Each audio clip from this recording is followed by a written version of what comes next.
This video is brought to you by China Media Strategies, the experts in China-focused media training and public relations.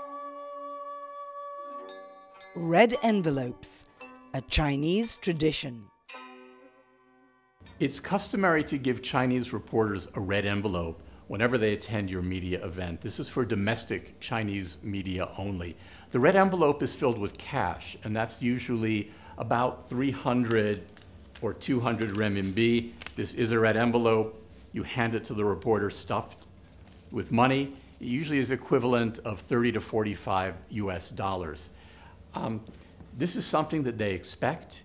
It is in no way a bribe. I'd say this is part of the Chinese culture that, while it might seem mystifying to the Western mindset, we have to understand in their minds this is a transportation fee. It's to cover their transportation costs. Obviously, very few of them are going to spend $40 on transportation, but still, it's something that you do. We respect their culture, usually give it with a gift as well. But again, it is not a bribe. If it were a bribe, we could give it to them and demand that they write what we want. And no, it doesn't work that way. They're going to write the story that they choose. You would absolutely never give a red envelope to a foreign correspondent in China, that is, to a reporter with Forbes, the New York Times, the Associated Press. A, they wouldn't accept it. B, if you handed them a red envelope, it would show that you don't know much about the Chinese media scene. They have their ethics codes, and to them, red envelopes are off limits. Usually we have a gift bag for all reporters. You give it to the Western reporters, they'll go through it and they'll pull out the press kit, the materials that are for them, the gift, a red envelope, anything else, they'll push back to you and they'll say, we can't accept anything else but the press materials. If the foreign correspondent is Chinese, they will not get a red envelope. It's really irrelevant what their nationality is. And if they're with the New York Times, and the New York Times does have several Chinese foreign correspondents in Beijing, and they would never accept the red envelope. If one is given to them mistakenly, they'll politely say no, thank you.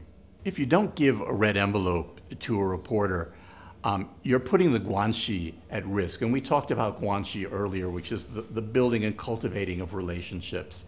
So if you refuse, if you don't give it, it does put that at risk. It might create a bad aftertaste with that reporter. And let me say, not all companies are giving red envelopes. There's been a shift in recent years where some very big companies, like the big multinational companies, are saying, we don't need to give the red envelopes. What we're doing in China is so important, the reporters will follow the story anyway. So we're going to phase out red envelopes. A few companies have.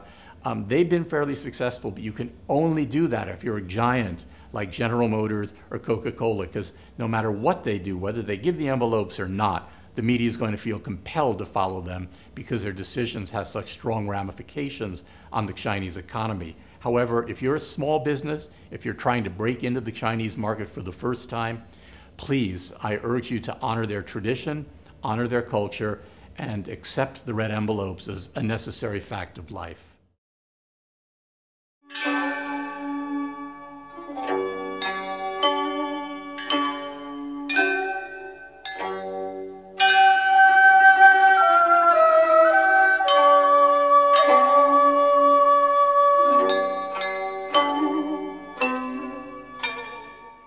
We hope you found our video useful and interesting. There are lots more like it on our website. If you have questions about our services or want to schedule a media training, please contact us on 602-281-4458 or email info@chinamediastrategies.com.